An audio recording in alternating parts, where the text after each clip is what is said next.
একটা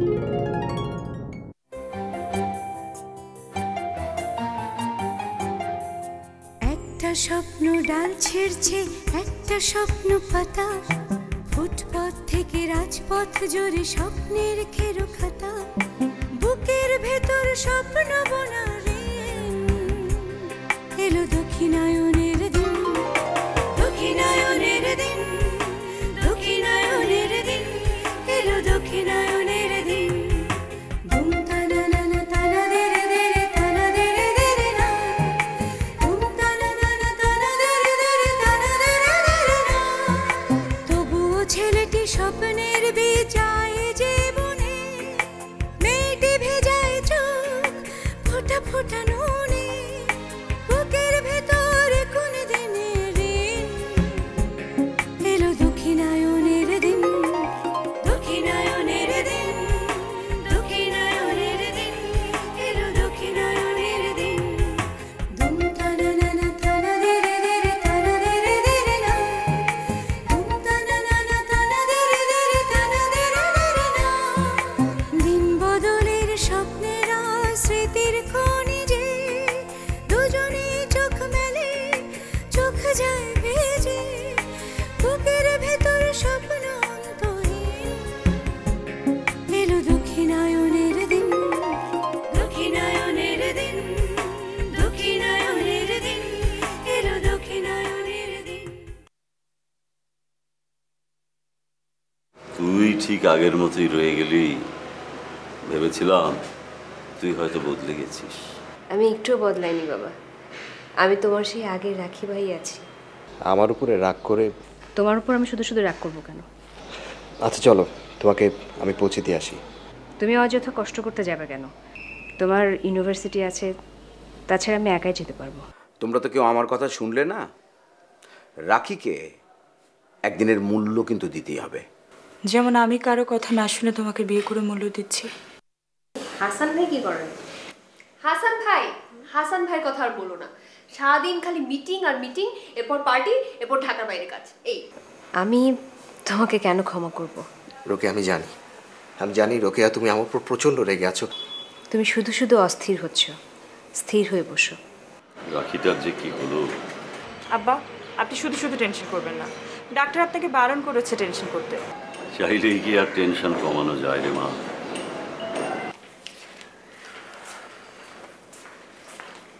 কি ব্যাপার, আজ এত তাড়াতাড়ি ফিরলি?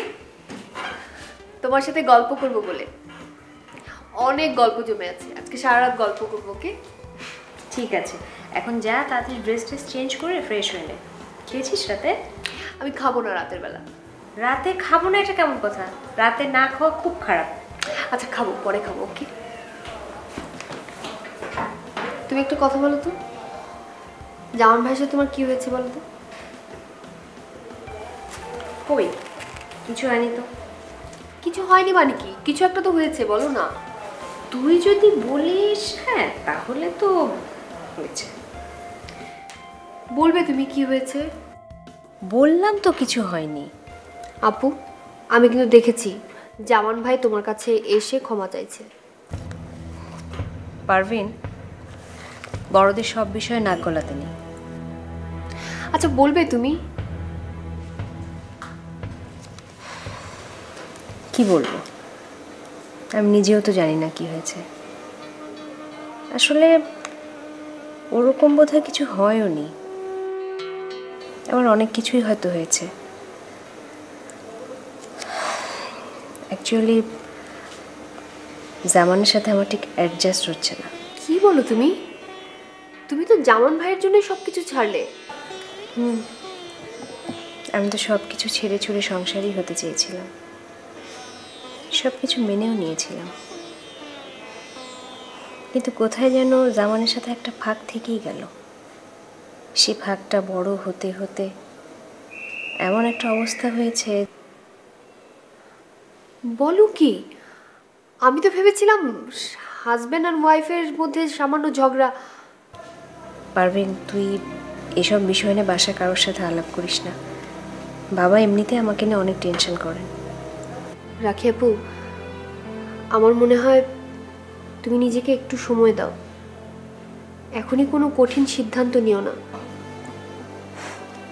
কি করব বল, কঠিনের ভালোবাসিলাম।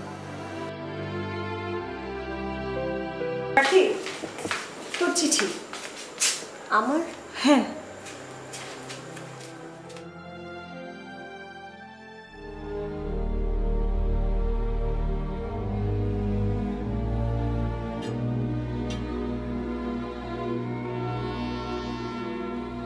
দেখো, আমরা বোধহয় আর ছেলে মানুষ নই। আমার ছেলে মানুষই হয়েছে সেদিন ওইভাবে পুরনো প্রসঙ্গ টেনে আনায়, আর তোমার ছেলে মানুষই হয়েছে আমাকে শাসন না করে ওইভাবে সেদিন চলে যাওয়ায়। আমরা ছেলে মানুষ নই রোকেয়া। জীবনের একটা স্তর আমরা পার হয়ে এসেছি। অতীতে মানুষের জীবনে অনেক কিছু ঘটে গিয়ে থাকতে পারে, আর ঘটাটাই স্বাভাবিক। কিন্তু ওই সব ঘটনায় কি জীবনের সব? মানুষকে একসময় স্থির হতে হয়, ঘর বাঁধতে হয়, বিশ্বাসে পৌঁছতে হয়। আমি জানি মাজাহারের ব্যাপারটা তুমি ভীষণ তুচ্ছ বলে মনে করো, কিন্তু আমার মনে হয় ব্যাপারটা আসলেই তুচ্ছ ছিল না। যদি তুচ্ছই হতো তাহলে আমাকে তুমি ব্যাপারটা জানাতে পারতে, আর তাহলে সমস্ত কিছু চুকে যেত। তুমি তো জানো আমি একেবারে অবুঝ নই। আমার স্ত্রীর জীবনে একসময় প্রেম এসেছিল বলে আমি মাথা খারাপ করব এমন মূর্খ আমি নিশ্চয়ই হব না। অন্তত রুচি আমার ওরকম হবে না, এ ধারণাটুকু তোমার হয়েছে বলে আমার বিশ্বাস। আমি মানি সেদিন আমি ছেলে মানুষই করেছিলাম, কিন্তু তুমি কেন আমার ভুল ভাঙিয়ে দিলে না? কেন বললে না যে মাজারের সাথে কোনো সম্পর্ক থাকলেও সেই সম্পর্ক অস্বীকার করেই তুমি আমাকে বিয়ে করতে রাজি হয়েছ? যদি বলতে তাহলে এমন অবস্থা হতো না। রোকেয়া, আমি স্বীকার করছি, 100 বার স্বীকার করছি আমার দোষ হয়েছে। তুমি আমাকে ক্ষমা করো। দেখো, আমাদের সন্তান হতে যাচ্ছে। এখন আর আলাদা হয়ে কোনো লাভ নেই। যে জন্যে আজ আমরা আলাদা হয়ে যাব, কে জানে সেই একই কারণ আমাদের ভবিষ্যৎ জীবনে আরো বড় হয়ে দেখা দেবে কিনা।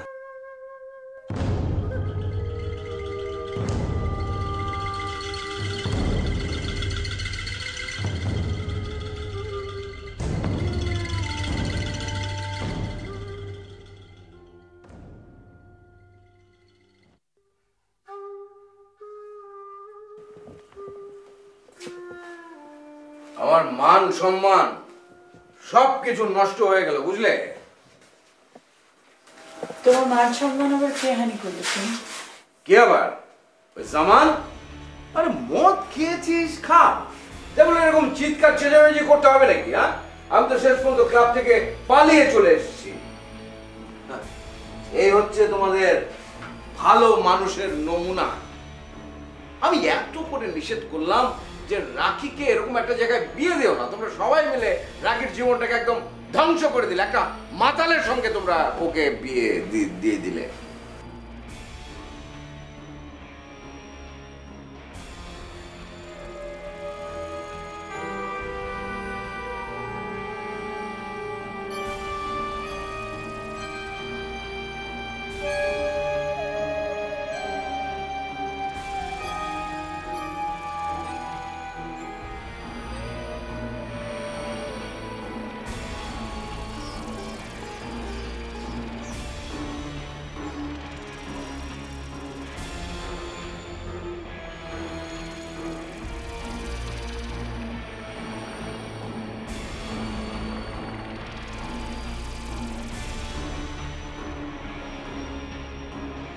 গেলে করবনি আমার ব্যথা পূজা হয়নি সমাপন, আমার সকল দুঃখের প্রদীপ গেলে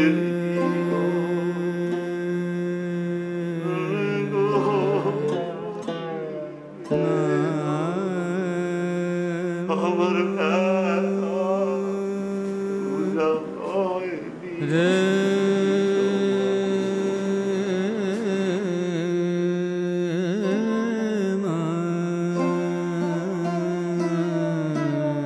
আমিও তো তোমাকে বিয়ে করেছিলাম একজন ভালো মানুষ জেনে হাসান। আরে এখানে আমার কথা আসছে কেন? আমি কি ক্লাবে গিয়ে মাতলামো করি নাকি আমি? তাহলে তুমি ক্লাবে গিয়ে কি করো? আমি তো ক্লাবে যাই ব্যবসায়িক কাজে। ব্যবসায়িক কাজে যারা ক্লাবে যায় তাদেরকে তুমি ভালো মানুষের কাতারে ফেলো?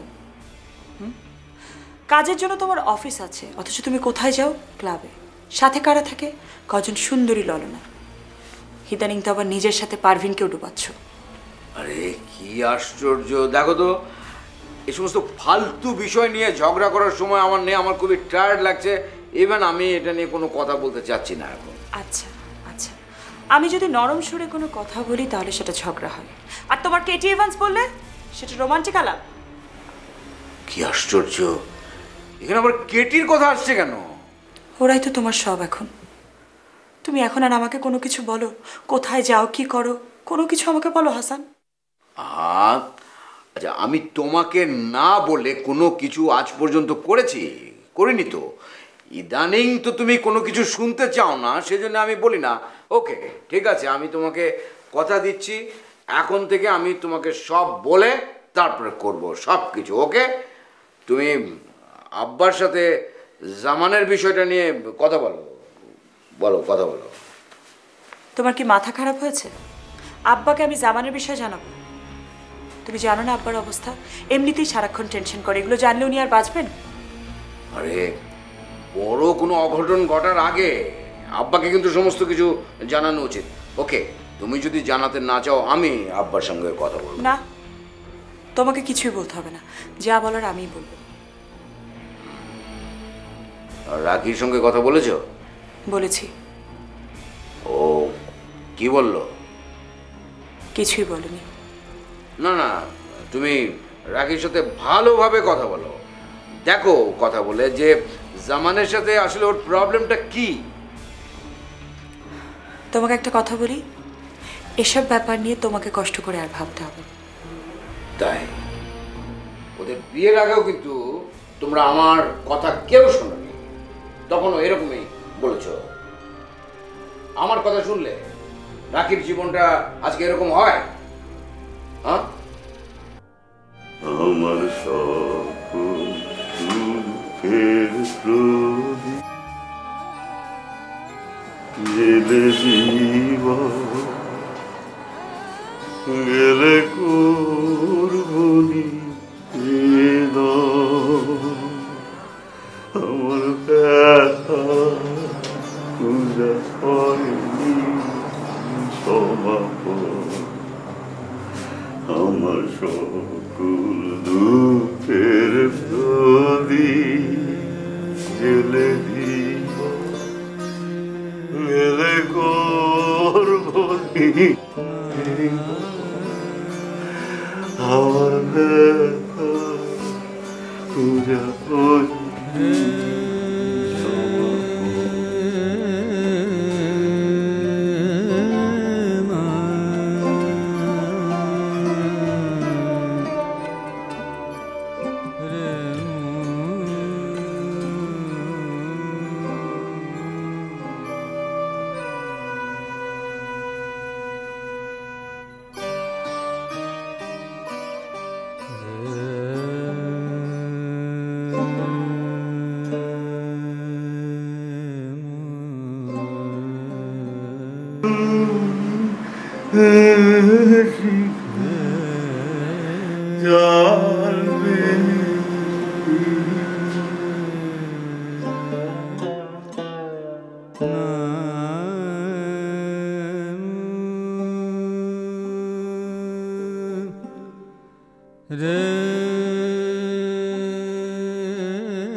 একটা স্বপ্ন ডাল ছেড়ছে, একটা স্বপ্ন পাতা, ফুটপথ থেকে রাজপথ জোরে স্বপ্নের খেরো খাতা, বুকের ভেতর স্বপ্ন বোনা রে এলো দক্ষিণায়নের দিন।